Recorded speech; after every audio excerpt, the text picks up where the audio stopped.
అనగనగా ఒక అడవిలో తారా అనే చిన్న వెలుగు పురుగు ఉండేది.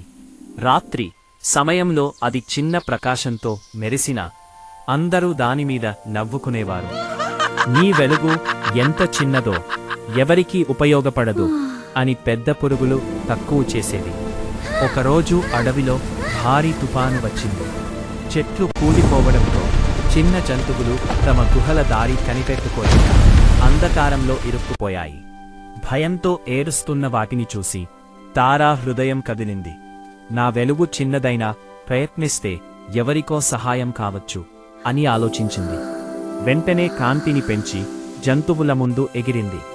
చిన్న కాంతిని అనుసరించి అన్ని జంతువులు సురక్షితమైన ప్రదేశానికి చేరుకున్నాయి. తుపాను ఆగిన తర్వాత అడవిరాజు సింహం తారాను పిలిచి, నీ చిన్న వెలుగు నేడు అందరి ప్రాణాలు కాపాడింది. నిజమైన బలం పరిమాణంలో కాదు, మనసులో ఉంటుంది అని ప్రశంసించింది. నీతి: మన బలాలు చిన్నగా కనిపించినా అవి సరైన సమయంలో అద్భుతాలు చెయ్యగలవు.